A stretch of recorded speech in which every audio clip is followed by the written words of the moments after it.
Alors ce gars, il s'appelle Ivan, et Ivan est un véritable psychopathe. Laissez-moi expliquer. Alors, Ivan vient d'Australie et ce n'est pas un bon gars. Il a un casier judiciaire. Il a toujours été dans le pétrin. Et je suppose qu'à un moment de sa vie d'adulte, il décide « Hé, je vais tuer des gens ». Ça a l'air amusant? Alors un jour, quand il a 26 ans, il roule en dehors de la ville et il prend en stop 2 autostoppeuses, 2 femmes, et il essaie de les draguer. Et je suppose que ces femmes sont polies, mais elles ne le trouvent pas vraiment charmant. Et ça énerve Van. Alors il gare la voiture, il sort un couteau et il les menace avec. Et ensuite, il essaie au moins l'une d'elles. Et ensuite, il s'arrête à une station-service. Et d'une manière ou d'une autre, ces 2 femmes réussissent à s'échapper de lui. Et elles vont le signaler à la police. Alors ensuite, bam, la police, ils vont et l'arrêtent. Mais malheureusement, il finit par être acquitté de ce crime. Et donc, 7 ans passent et il a maintenant 45 ans et Ivan décide de frapper à nouveau. Et un jour, il roule et il voit un jeune couple marcher le long de la route. Ils ont tous les deux 19 ans et ils font du stop pour se rendre à une sorte de festival hippie.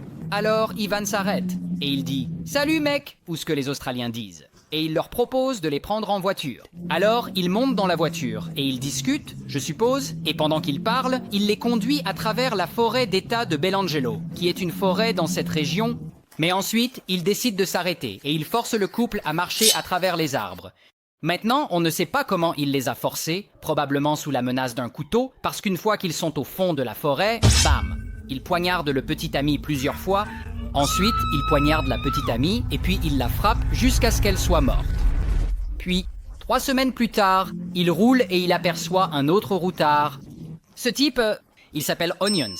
Alors, Ivan s'arrête et il lui propose de le prendre en voiture et Onion dit « Ce serait génial, mec. » Parce que tu sais, il est anglais.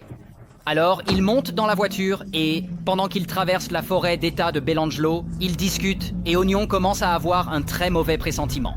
À propos d'Ivan, parce qu'Ivan lui pose beaucoup trop de questions. Et c'est à ce moment-là, bam, Ivan gare la voiture et il sort un petit pistolet.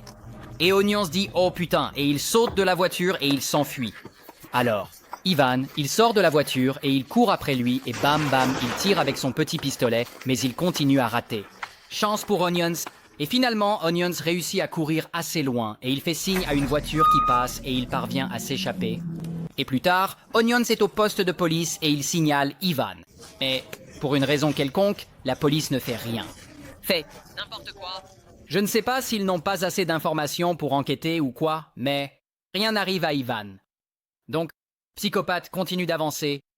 Et environ 1 an plus tard, il frappe à nouveau.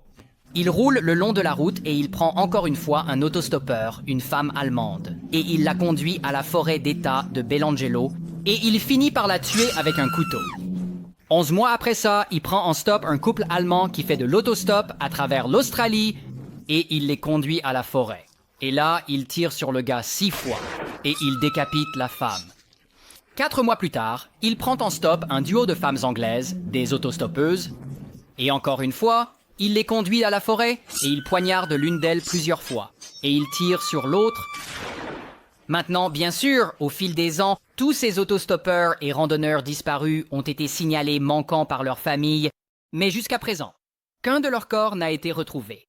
Genre, par où commencer pour chercher le corps d'un autostoppeur disparu? Ils traversent le pays, comme s'il pouvait être n'importe où. Eh bien, dans ce cas, ils finissent en fait par les trouver. Parce que quelques mois plus tard, après qu'Ivan ait tué les 2 femmes anglaises, 2 coureurs se trouvent dans la forêt d'État de Belangelo et ils participent à un événement d'orientation. C'est comme un événement où ils sont censés naviguer à travers la forêt. Et pendant qu'ils sont là, tout à coup, ils tombent sur des restes humains. Des restes appartenant à l'une des femmes anglaises. Et donc, ils contactent la police. Et le lendemain, la police sort et elle fouille la zone. Et elle trouve les restes de l'autre femme anglaise qui était avec elle. Puis, 1 an plus tard, un homme du coin est dans la forêt et il ramasse du bois de chauffage. Et il tombe sur les restes du petit ami de ce couple de 19 ans qu'Ivan avait tué des années auparavant. Alors la police commence à fouiller à nouveau la zone. Et il trouve les restes de la petite amie de ce couple. 1 mois après cela, la police continue de chercher. Et il trouve les restes de 3 autres personnes, le voyageur allemand et le couple allemand qu'Ivan avait tué. Et c'est à ce moment-là que la police commence à penser qu'il pourrait avoir un tueur en série entre les mains. Je pense qu'il est juste de dire que, étant donné que nous avons maintenant 7 corps récupérés, nous avons bien un tueur en série. Et donc, la police commence à s'intéresser aux personnes qui vivent dans ou autour de la zone où les victimes ont été trouvées. Et il y a un gars du coin qu'ils connaissent, qui non seulement a un casier judiciaire, mais qui a aussi un passé de violence. Un gars qui avait été accusé de manière crédible d'avoir attaqué et agressé 2 femmes faisant du stop toutes ces années auparavant et qui a été jugé pour cela. Ce gars, c'est en fait Ivan. Alors la police commence à enquêter et à s'intéresser à Ivan. Mais malheureusement, c'est juste un gars suspect avec un casier judiciaire. Il n'y a rien qui le lie directement à ces meurtres. Jusqu'à... D'accord. Voici le truc sur ce qu'Ivan est en train de faire. La façon dont il tue des gens fait, en effet, de lui un tueur en série. Et un tueur en série potentiel, c'est une grosse nouvelle. Donc, toutes les stations de nouvelles vont certainement en parler. Et parfois, des nouvelles comme ça, c'est tellement gros qu'elles finissent par avoir une couverture internationale. Et cette histoire, en particulier, obtient définitivement une couverture internationale. Et donc, de l'autre côté en Angleterre, un homme regarde la télé et il regarde les nouvelles. Cet homme, c'est des oignons. Et donc, des oignons, il voit ce reportage sur des corps retrouvés en Australie dans la forêt d'État de Belanglo. Et, oignons, il dit, d'accord, c'était le gars qui me tirait dessus. Et donc, il appelle les feds australiens et leur raconte ce qui lui est arrivé il y a toutes ces années quand il était en Australie, qu'il faisait du stop et qu'un homme lui a proposé de le prendre en voiture, et puis il a sorti un petit pistolet, et il le poursuivait avec, essayant de lui tirer dessus. Et donc, les feds l'emmènent d'Angleterre jusqu'en Australie pour qu'il puisse être un témoin clé et les aider à résoudre cette affaire. Et ils finissent par lui montrer une photo d'Ivan et des oignons, il regarde cette photo et il dit « D'accord, ce salaud ».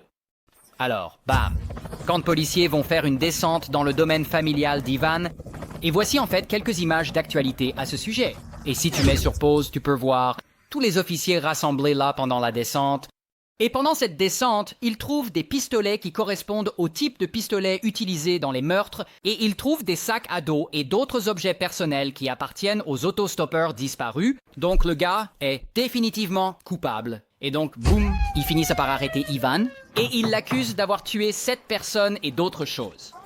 Maintenant, ce qui est fou, c'est qu'ils ne l'accusent que des meurtres, qu'ils peuvent réellement prouver qu'il a commis, mais ils soupçonnent qu'il était responsable de presque 20 meurtres dans la région. Peut-être même plus. Ils n'ont tout simplement pas pu le prouver, parce que apparemment les autostoppeurs disparaissaient tout le temps dans cette région. Mais peu importe, les 7 meurtres qu'ils pouvaient prouver étaient suffisants pour l'envoyer en prison. Et donc, il est jugé. Et il est reconnu coupable. Et il reçoit 7 peines de réclusion à perpétuité, une pour chaque meurtre. Et il passe les 23 années suivantes en prison, puis il meurt en prison d'un cancer. Donc, tant mieux pour lui.